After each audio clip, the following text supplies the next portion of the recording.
প্রথমে একটি মিক্সিং বোলের মধ্যে দিয়ে দিচ্ছি বেসন। এখানে আমি প্রায় 2 টেবিল চামচ পরিমাণ বেসন দিয়ে দিচ্ছি। সাথে দিয়ে দিচ্ছি চালের গুঁড়া। এখানে আমি আতপ চালের গুঁড়া দিয়ে দিচ্ছি 2 টেবিল চামচ পরিমাণ। সাথে দিয়ে দিচ্ছি জিরা গুঁড়া হাফ চা চামচ পরিমাণ। এবার দিয়ে দিচ্ছি ধনিয়া গুঁড়া হাফ চা চামচ পরিমাণ। সাথে দিয়ে দেবো লাল মরিচের গুঁড়া হাফ চা চামচ পরিমাণ। আপনাদের স্বাদ মতন কমিয়ে বাড়িয়ে দিতে পারেন। আর সাথে দিয়ে দিচ্ছি স্বাদ মতন হাফ চা চামচ পরিমাণ লবণ। এবার উপকরণের মধ্যে দিয়ে দিচ্ছি অল্প পরিমাণে নর্মাল পানি। এবার সবগুলো উপকরণের সঙ্গে পানিগুলো নেড়ে মিশিয়ে নিব। উপকরণগুলোর মধ্যে একবারে বেশি পানি দিব না, অল্প পরিমাণ করে পানি দিয়ে হালকা পরিমাণে ঘনত্ব রেখে ব্যাটারগুলো তৈরি করে নিতে হবে। ব্যাটারগুলো কিন্তু অনেকটা পরিমাণে ঘন হয়ে এসেছে। এরপর যা আরও কিছুটা পরিমাণে পানি দিয়ে আরেকটু পরিমাণে পাতলা করে ব্যাটারটি আমি নেড়ে খুব ভালোভাবে তৈরি করে নিব। অল্প পরিমাণ করে পানি দিয়ে অনেকটা পরিমাণে ঘনত্ব রেখে আমার ব্যাটারগুলো তৈরি করে নেওয়া হয়ে গিয়েছে। ব্যাটারগুলো কতটুকু পরিমাণে ঘনত্ব রেখে তৈরি করে নিয়েছে আশা করি আপনারা দেখেই বুঝতে পারছেন। এই ব্যাটারগুলো কিন্তু একদম বেশি পাতলা রাখি না আর অনেকটা পরিমাণে ঘনও করিনি, মিডিয়াম ঘনত্ব রেখেই তৈরি করে নিয়েছি। এবার এই ব্যাটারগুলো আমি একটা সাইডে 10 মিনিটের মতন রেস্টে রেখে দিব। বড় সাইজের কিছু পেঁয়াজ ছিলে ধুয়ে কেটে নিয়েছি। এখানে আমি গোল গোল করে কতটুকু পরিমাণে মোটা রেখে কেটে নিয়েছি তা তো আপনারা দেখেই বুঝতে পারছেন। এবারে পেঁয়াজের রিংগুলো আমি ব্যাটারের মধ্যে কোট করে নিব। ব্যাটারগুলো 10 মিনিটের মতন রেস্টে রেখে দেওয়ার পর এবার এর মধ্যে দিয়ে দিচ্ছি পেঁয়াজের রিং। পেঁয়াজের রিংটা ব্যাটারের মধ্যে খুব ভালোভাবে কোট করে নিচ্ছি। পেঁয়াজের দুই সাইডে কিন্তু ব্যাটারগুলো খুব ভালোভাবে ভরিয়ে নিতে হবে। এই তো ব্যাটারগুলো ভরিয়ে নেওয়া হয়ে গিয়েছে। এবার রিংটা আমি তুলে নিচ্ছি। এবার দিয়ে দিচ্ছি ব্রেড ক্রামের উপরে। এবার ব্রেড ক্রামগুলো রিংয়ের উপর থেকে খুব ভালোভাবে দিয়ে দিচ্ছি। অনিয়ন রিংয়ের উপরে ব্রেড ক্রামগুলো দিয়ে দুটো সাইডে কিন্তু খুব ভালোভাবে ব্রেড ক্রামগুলো আমি ভরিয়ে নিয়েছি। এদিকে দেখতেই পাচ্ছেন ভরিয়ে নেওয়া কিন্তু হয়ে গিয়েছে। আর এদিকে মাশাআল্লাহ রিংগুলো দেখতে কিন্তু খুবই সুন্দর হয়েছে। এবার এই রিংগুলো আমি একটি পাত্রে তুলে নিব। ব্যাটারের মধ্যে অনিয়ন রিং দিয়ে অনিয়ন রিংয়ের দুই সাইডে ব্যাটারগুলো খুব ভালোভাবে ভরিয়ে নিতে হবে। তো এরপর যে ভরিয়ে নেওয়া হয়ে গিয়েছে বা ব্রেড ক্রামের উপর থেকে দিয়ে আমি খুব ভালোভাবে রিংয়ের দুটো সাইডে ব্রেড ক্রামগুলো ভরিয়ে নিচ্ছি। আর এই ব্রেড ক্রামগুলো ভরিয়ে নেওয়া কিন্তু খুবই সহজ, জাস্ট উপর থেকে দিয়ে দুই সাইডে কিন্তু লাগিয়ে নেওয়া যায়।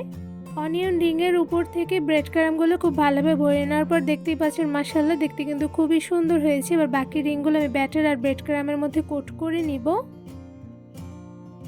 একদম সহজভাবে অনেকগুলো অনিয়ন রিং তৈরি করে ফেলেছি। এবার অনিয়ন রিংগুলো আমি গরম তেলের মধ্যে দিয়ে কালার করে ভেজে নিব। অনিয়ন রিং ভাজার জন্য প্রথমে একটি প্যানের মধ্যে দিয়ে দিচ্ছি রান্নার সয়াবিন তেল পরিমাণ অনুযায়ী। এবার তেলগুলো অল্প পরিমাণে গরম করে এর মধ্যে একটা একটা করে বানিয়ে রাখা অনিয়ন রিংগুলো গরম তেলের মধ্যে দিয়ে দিচ্ছি। গরম তেলের মধ্যে অনিয়ন রিংগুলো একটা একটা করে দিয়ে দেওয়া হয়ে গিয়েছে। বা চুলার আঁচ মিডিয়াম টু লোতে রেখে কিছুক্ষণ সময় নিয়ে অনিয়ন রিংগুলো আমি ভেজে নিব। চুলার আঁচ মিডিয়াম টু লোতে রেখে কিছুক্ষণ সময় নিয়ে অনিয়ন রিংগুলো ভেজে নিয়েছি। তো এই পর্যায়ে একটি কাঁটা চামচের সাহায্যে রিংগুলো আমি একটা একটা করে উল্টে নিচ্ছি। কাঁটা চামচের সাহায্যে অনিয়ন রিংগুলো একটা একটা করে উল্টে নেওয়া হয়ে গিয়েছে। এবার চুলার আঁচ মিডিয়াম টু লোতে রেখে আরও কিছুটা সময় নিয়ে অনিয়ন রিংগুলো আমি গোল্ডেন ব্রাউন কালার করে ভেজে নিব। অনিয়ন রিংগুলো ভাজতে কিন্তু একদমই সময় লাগে না, শুধুমাত্র অল্প কিছু সময় নিয়ে মিডিয়াম টু লো আঁচে ভেজে নিলে কিন্তু দুটো সাইডে খুব সুন্দর গোল্ডেন ব্রাউন কালার চলে আসে। তো এই পর্যায়ে উল্টে পাল্টে গোল্ডেন ব্রাউন কালার করে কিন্তু ভেজে নেওয়া হয়ে গিয়েছে। এবার একটি কাঁটা চামচের সাহায্যে রিংগুলো তুলে নিচ্ছে। আর এদিকে অনিয়ন রিংগুলো দেখতে কিন্তু মাশাআল্লাহ খুবই সুন্দর হয়েছে। এই পর্যায়ে একটি ছাঁকনির উপরে অনিয়ন রিংগুলো কাঁটা চামচের সাহায্যে একটা একটা করে সবগুলো রিং তুলে নিচ্ছি।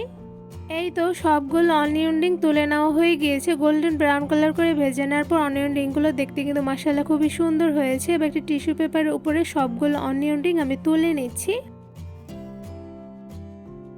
একদম সহজ উপায়, কোনো রকম ঝামেলা ছাড়াই শুধুমাত্র অল্প কিছু উপকরণ দিয়ে তৈরি করে ফেলেছি ভীষণ মজাদার এবং ভীষণ ক্রিস্পি অনিয়ন রিং। এই অনিয়ন রিংগুলো মাশাআল্লাহ দেখতে যেমন সুন্দর হয়েছে সাথে কিন্তু খেতে অসম্ভব মজাদার হয়ে থাকে। এই মজাদার রিংগুলো গোল্ডেন ব্রাউন কালার করে ভেজে নেওয়ার পর দেখতে কিন্তু খুবই লোভনীয় হয়েছে, সাথে কতটা পরিমাণে ক্রিস্পি হয়েছে তা তো আপনারা সাউন্ড শুনে আশা করি বুঝতে পারছেন। সবগুলো অনিয়ন রিংই কিন্তু ভীষণ পরিমাণে মুচমুচে হয়েছে। কতটা পরিমাণে মুচমুচে হয়েছে তা আপনাদের একটা অনিয়ন রিং ভেঙে দেখাচ্ছি। তো এরপর যা দেখতেই পাচ্ছেন ধরার সাথে সাথে কিন্তু ভেঙে গিয়েছে, কারণ এই অনিয়ন রিংগুলো কিন্তু ভীষণ পরিমাণে মুচমুচে হয়ে থাকে। এই অনিয়ন রিংগুলো শুধু ক্রিস্পি হয়নি, সাথে কিন্তু খেতে হয়েছে অসম্ভব মজাদার। অনিয়ন রিংগুলো এমনি খেতে যেমন ভালো লাগে সাথে কিন্তু সস দিয়ে ভরিয়ে খেতে বেশ মজাদার হয়ে থাকে।